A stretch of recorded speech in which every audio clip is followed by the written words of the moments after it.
Identify and describe the 4 different types of market structure that we'll be studying in this unit. We'll talk about the implications of a firm needing to lower its price to sell more units, and we'll talk about why markets are inefficient when the price exceeds marginal cost. Essentially, guys, the only type of market where price is marginal revenue equals marginal cost is imperfect competition. Okay, you may notice, for example, when you look at monopoly, the intersection of marginal cost with marginal revenue, which also, by the way, is now downward sloping. We'll get to that later. We'll talk about it tomorrow. That is the place that determines the amount of output, but not the price. Okay, so the price is different than where marginal revenue equals marginal cost. So it is inefficient according to economics. Okay. So essentially we are going to be looking at imperfect competition. You guys learned perfect competition in unit 3. And then we're going to be looking at, we'll start with, I think we're starting with monopoly, then we'll do oligopoly, then we'll do monopolistic competition. Okay? And all this is about market power. Right? It's all about the ability of the firm to have more control over the price vis-a-vis its competitors as well as its consumers. Okay? When we get to the part where we're talking about monopolies, though, we'll also look at the government's efforts to try to force them to have prices that are closer to marginal revenue equaling marginal cost. Okay? We'll get to that later. Okay. So market structure is really just about like how many firms there are in the market, whether or not their products are identical or differentiated. And for example, Pepsi and Coke are considered differentiated because they aren't the same, okay? Even though they're substitutes. So an example that I like is frozen yogurt versus ice cream, or ice cream versus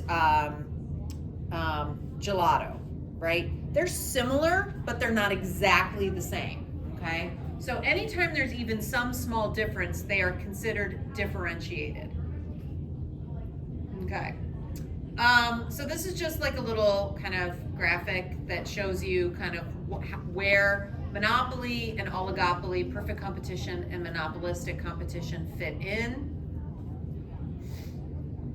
A monopolist, as you know, is the only producer. There are no close substitutes. That's a monopoly.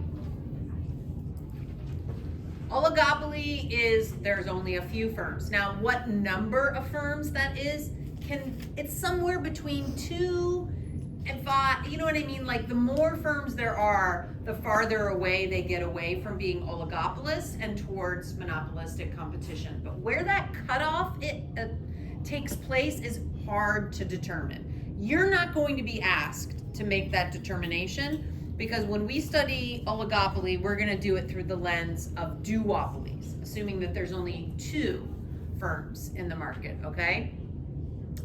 We will do that by analyzing market, game theory, okay?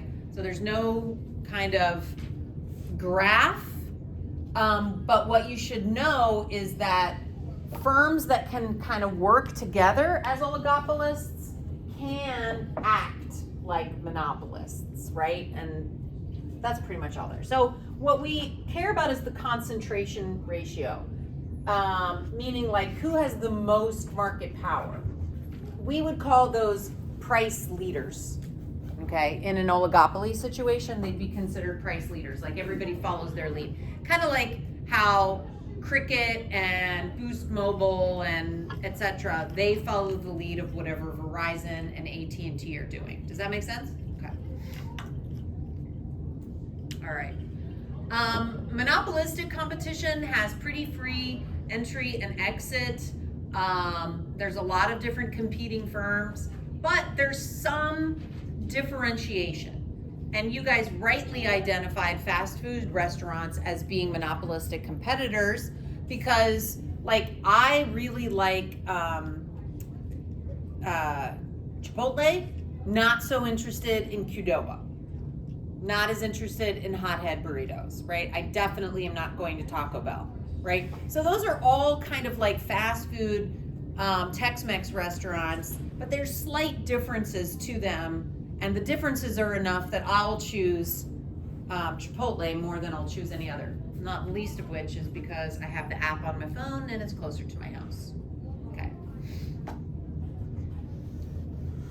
Now, the one thing that is interesting about monopolistic competition is the fact that very frequently the way that the firms get you to understand the differentiation is through marketing and advertising campaigns. And sometimes those are psychologically manipulative, and we'll get into that a little bit later.